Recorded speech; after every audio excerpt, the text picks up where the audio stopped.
Good day, everybody. It's another day. It's another sunshine day. It's another driving outside day.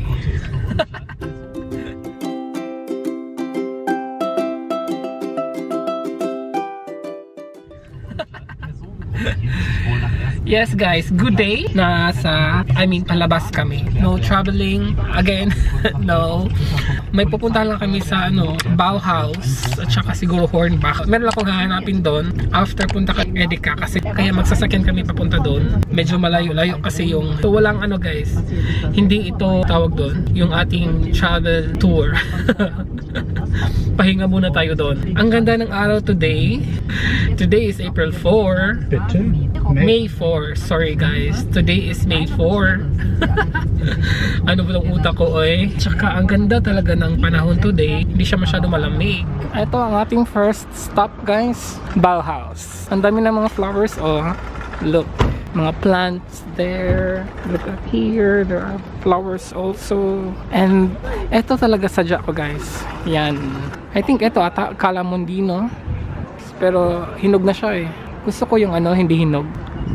Ang dami may oblong pa. I don't know kung ano yan.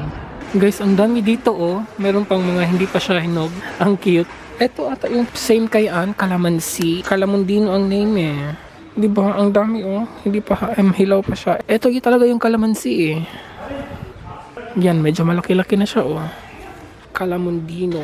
Pero ang mahal 35 euros naman po. Grabe naman. So hanap tayo ng mga flowers guys for our balcony. Parang wala akong magugustuhan dito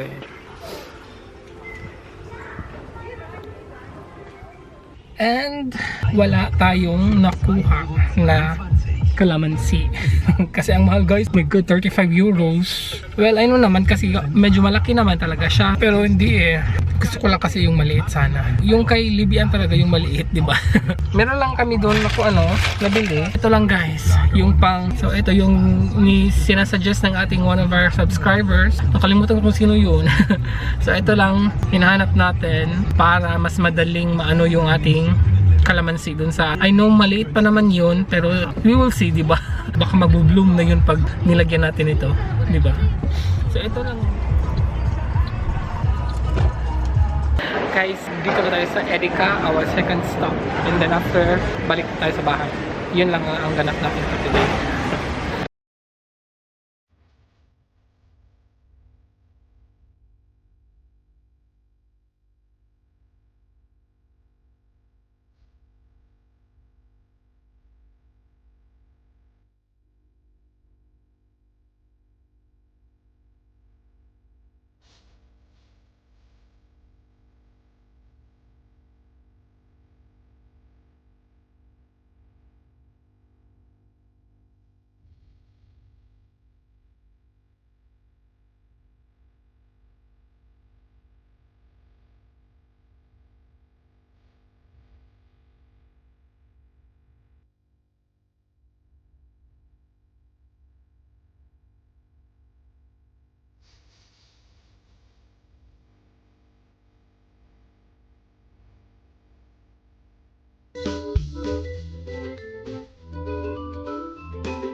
And we are back home. Ang bilis lang guys. Kasi from Bauhaus, dumiretso na lang kami sa Edeka. I-haul ko lang saglit kung ano ang pinamili namin. Sa Edeka lang po lahat guys. Bumili kami ng Sprite. Pang snacks na po namin guys. Ice cream. Sa akin yun. Itong malaka sa akin to. Kasi gusto ko lang plain chocolate.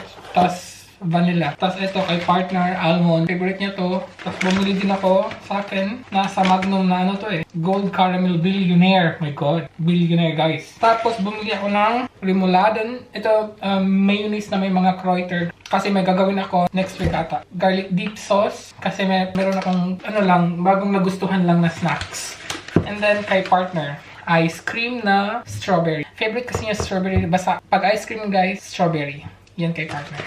Bumili ako ng mga cold cuts. Ano lang to eh. Ito lang. Kasi next week, meron akong panghapon, 4 na araw. Tapos, I will try to bring some sandwiches. And then, bumili ako ng tuna fillet. Actually guys, pang to siya eh, pang sushi. Pero, nagpa-slice ako ng 3. Yung mga ganyan mga ganyan ka-thick. 3. My God guys, 35 euros. Kasi pang sushi siya. Pero, ang gagamitan ko is, gagawin ko tong paksiw. Okay lang yan, di ba? Plan ko sana yung salmon na may na may buto-buto. Wala sila doon eh. Tissues lang to guys. Yung, mga ganitong tissues. 4. Kasi para sa yung, pang na, spring na. Tapos yung ilong natin. Ito yung mga pang snacks ko with my garlic dip sauce is celery, carrots, broccoli, cucumber. And meron din yan eh. Tomato. Masarap siya actually as in. Etong broccoli, pwede siyang kainin hilaw. Pwede mo din siyang hugasan ng mainit na tubig. Yun lang. Carry na yun. Pero hindi naman ito lahat. Mga 4 lang siguro. Okay lang din yun, di ba? Tapos itong celery, hilaw. Dapat hilaw to siyang kakainin eh. Kasi mas masarap siya. Tapos bumili ako ng papaya doon. Ang cute ng papaya kasi merong lime. Siguro pa para to stay fresh yung di ba? Ang cute lang. Ng dahon ng laurel, ginger, bumili ko din ng mandarin. Ang dambuhalang onions. And then si partner bumili ng ganitong klaseng apple na hindi ko maintindihan anong pangalan nito. Ang favorite ko na apple dito guys is Elster. Ang sarap na Elster na apple kasi para siyang sweet and sour tapos crunchy na crunchy. Minsan lang din akong kumakain nun eh. Kasi hindi kasi ako mahilig sa apple. Tapos bumili ako ng pineapple. Yun lang lahat. At ang nabayaran ni partner is kahalagang 115 euros. Diba? Kasi sa Edeka guys, mahal talaga. So yun lang. We will eat snacks now. Kasi anong oras na? 2 PM na pala dito. Magti 3 PM na. Ang bilis lang nga. Lumabas kami mga 12 noon eh. Kasi 2 hours pala wala. Okay, anyway. So yun guys. Ang snacks ko today is yung binignit ko kahapon.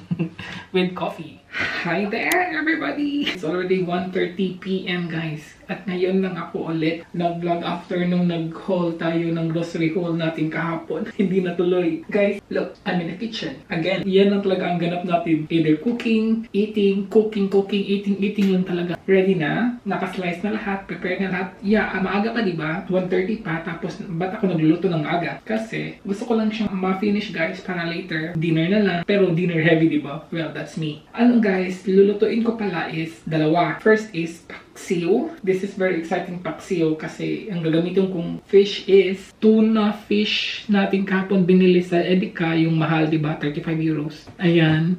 Diba? Pang sushi talaga to siya guys. Actually, 3 slice to siya sa nagahito ka-thick. Tapos, medyo malaki siya para sa akin. So, kinat ko at 3 na naging 6. Kasi nga malaki din naman siya eh. Social ang aking paksiw today. Tuna na pang sushi. Anyway, ingredients ko, dahil hindi ako nakagawa ng pinakbet, gagamitin ko na lang for paksiw. Ang aking okra, talong, onions, and garlic is nandyan, and ginger, and of course, sili. Masarap ang paksiw pag may sili. Of course, suka, olive oil gamitin natin guys. Dahil nga, social ang ating fish for our paksiw. Yan ang ating first dish to be cooked today. Second is, gagawa ako ng adobong sitaw. Ito nga yung diba, pang pinakbit dapat. Pero gagawin ko lang siya ng adobo. Of course, sitaw is already sliced. And onions. Onions lang kasi, yung isang araw na nagluto ako ng binagoongan, meron pang tira guys, yung mga yung mga nasa underneath lang niya. So, sayang naman siya kung itapon. Tapos garlicky pa siya. So, ito, pang taste ko ng aking adobong sitaw. Diba? And yung tira nating belly sa binagoongan. So, ang dami no, tas ang lit lang ng sitaw. Soy sauce lang. Of course, pepper and salt. So, yan lang, diba? Very, very easy. Very quick cooking for today. Ang gagawin ko guys first is yung paksiw.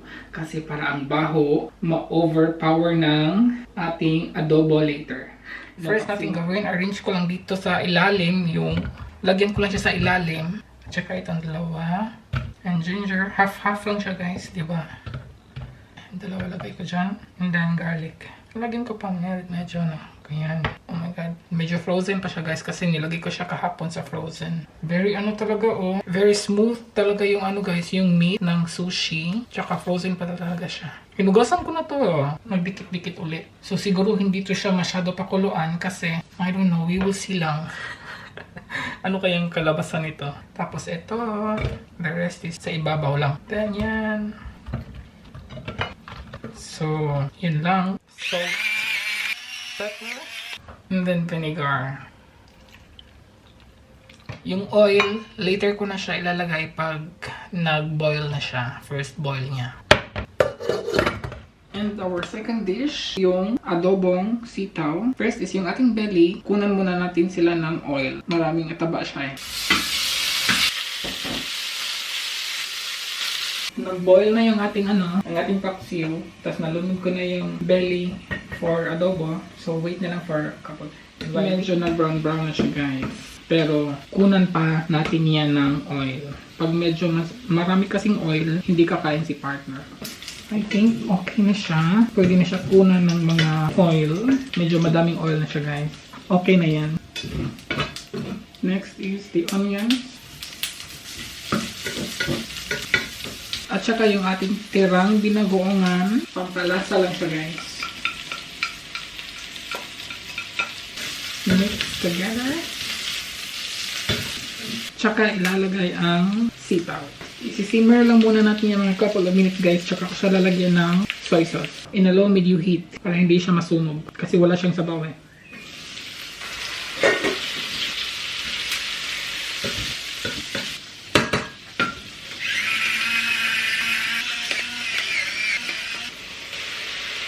Konting soy sauce lang.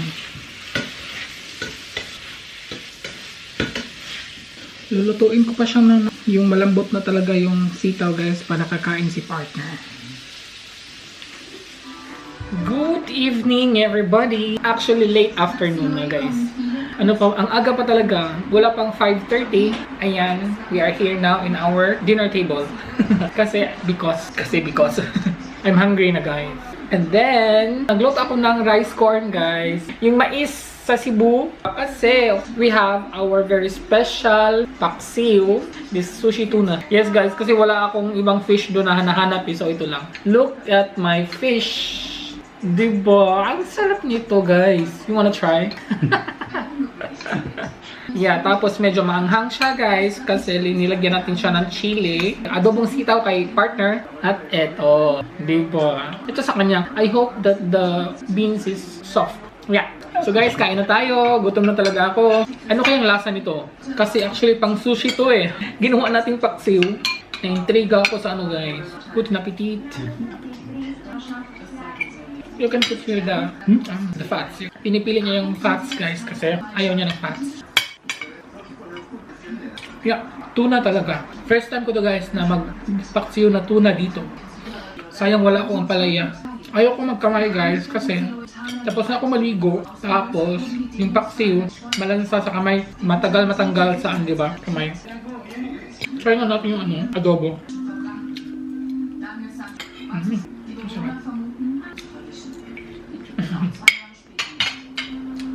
Yung mga fats.